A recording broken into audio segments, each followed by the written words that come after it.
नमस्कार दोस्तों, मित्रों, माताएं एवं बहनें। आज गीता सार में हम मनुष्य के 3 ऋणों की चर्चा करेंगे। शिव पुराण में कहा गया है कि अपुण्य यत्र पूज्यन्ते पूजनीयो न पूजते, त्रीणि तत्र भविष्यन्ति दुर्भिक्षणम मरणम भयम। अर्थात जहाँ अपूज्य व्यक्ति पूजे जाते हैं और पूजनीय व्यक्तियों का निरादर होता है, वहाँ अकाल, मरणम और भय, ये 3 उपद्रव आगे चलकर अवश्य होते हैं। यहाँ पूज्य और अपूज्य का अर्थ व्यक्ति नहीं है। पूजा तो पुस्तक की भी होती है, मूर्तियों की भी होती है, व्यक्तियों की भी होती है। केवल मनुष्य के साथ जोड़कर इसे नहीं देखा जा सकता है। फिर पूज्य अपूज्य में शुभ अशुभ भी है, करणीय एवं अकरणीय भी है, पाप और पुण्य भी है। लेकिन समझे कैसे क्या करना है, क्या नहीं करना है। जो भी बच्चा पैदा होता है उसे ईश्वर दिव्यता देकर भेजता है और दिव्यता ही उसका ज्ञान है। 1 साल के बच्चे को हम कुछ भी इशारा करते हैं तो वो समझ जाता है कि मुझे कोई बुला रहा है, मुझे कोई इधर हटने को कह रहा है। हमने तो नहीं बताया उसे।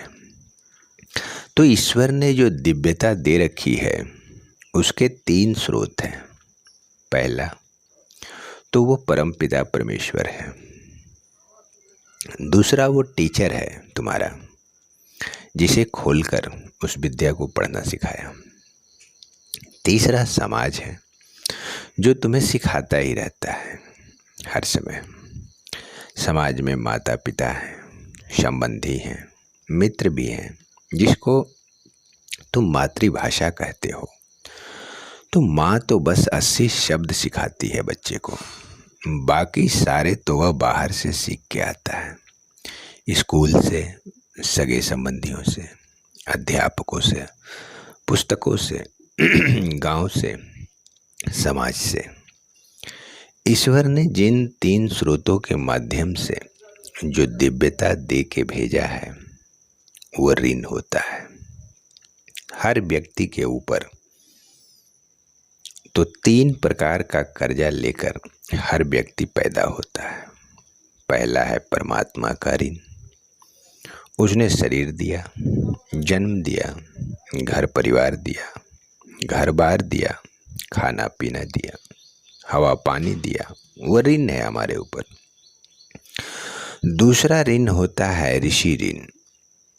ऋषि कौन है? जो ज्ञान देता है। वो अध्यापक हो सकता है, माँ हो सकती है, पिता हो सकते हैं। ऋषि ऋण उतारना है आपको। तीसरा, उसको समाज का ऋण उतारना है। तो 3 कर्जे जो हमारे ऊपर हैं, अगर शरीर के रहते रहते चुका दिए जाएं तो खाता क्लीन हो जाएगा, नहीं तो अगले जन्म पर उठ जाएगा। इसमें प्रकृति कभी भी राइट ऑफ नहीं करती। जो तुम्हारा रह गया वह अगले जन्म में भुगतान होगा। यानी कि कुछ पिछले का भी बचा होगा तो कर्जा तो बढ़ता ही चला जाएगा। अगर भुगतान एक बार में करना है तो स्कंद पुराण की वो बात सोचनी पड़ेगी कि करणीय क्या है और अकरणीय क्या है। अर्थात व्हाट टू डू और व्हाट नॉट टू डू। उसके लिए विवेक चाहिए। हर व्यक्ति के पास 6 भाषाएं होती हैं। एक आँखों की भाषा, जो हम पढ़कर ग्रहण करते हैं। एक कानों की भाषा, जो हम सुनकर ग्रहण करते हैं। एक मुंह की भाषा, जो हम बोलकर ग्रहण करते हैं। एक मन की भाषा, जिसमें भाव पैदा होते हैं।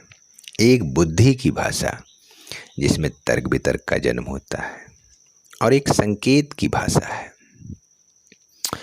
और अंतिम छठा और अंतिम एक आत्मा की भाषा है जिसको आत्मा चेतना के माध्यम से बोलती है।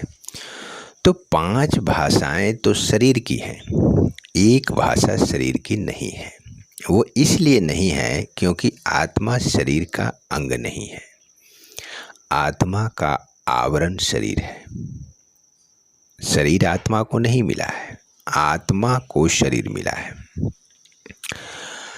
तो 5 प्रकार की भाषाओं की तो सब पढ़ते लिखते हैं, जानते हैं और इसमें बड़े ज्ञानी होने का दावा भी करते हैं।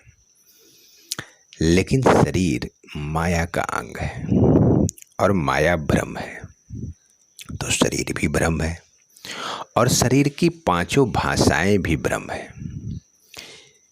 तो ये जो बुद्धि की भाषा है ये भ्रम देती है।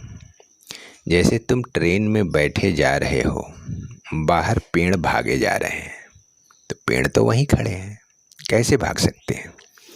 लेकिन खुली आंख से दिखता है कि भाग रहे हैं। भाग तो तुम रहे हो, भाग तो तुम्हारी गाड़ी रही है। पेड़ तो अपनी जगह पे है। अब बहते हुए पानी पर वृक्ष की छाया पड़ रही है, तो पानी के साथ छाया हिल रही है। तो छाया तो स्थिर है, हिल तो पानी रहा है।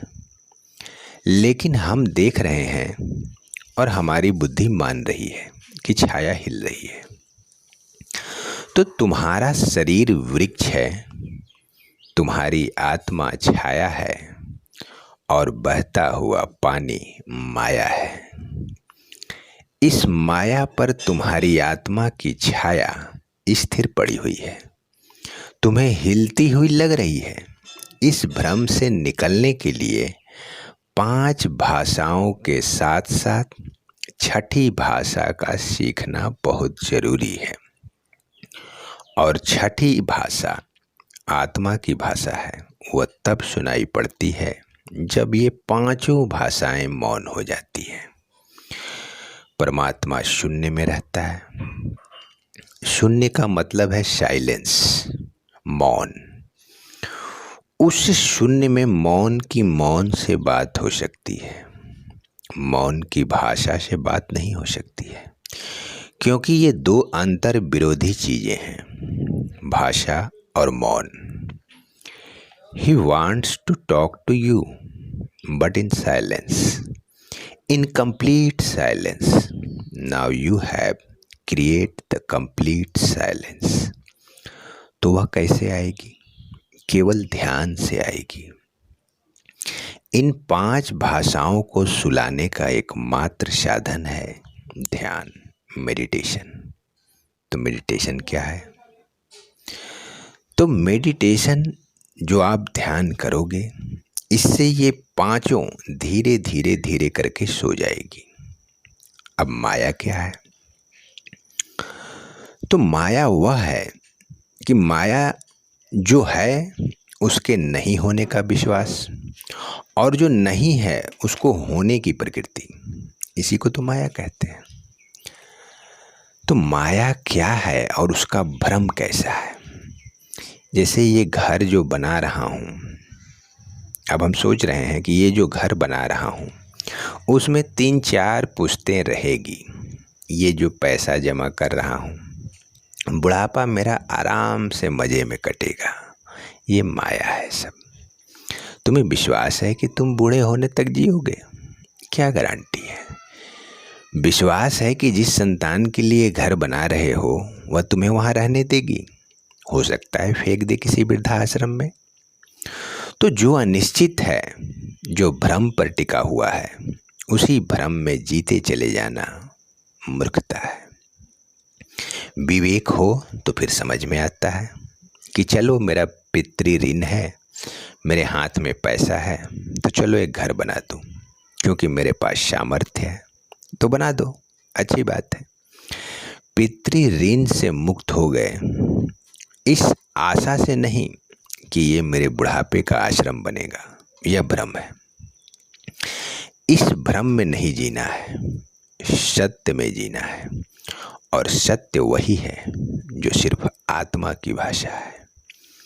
बुद्धि और मन का बताया कभी सत्य नहीं हो सकता। तो उन पांचों भाषाओं को ध्यान के माध्यम से सुलाने का प्रयास करो, तो वह छठी भाषा अपने आप बोलेगी। शून्य पैदा करना है अपने अंदर, यानी विचार धीरे धीरे अगर आने बंद हो जाएं तो वह शून्य है। बस मन और बुद्धि को इग्नोर करना है। अतः यह स्मरण रहे कि जिस प्रकार एक मोमबत्ती बिना आग के नहीं जल सकती, उसी प्रकार एक व्यक्ति का जीवन अध्यात्म के बिना नहीं बदल सकता। जय श्री कृष्ण।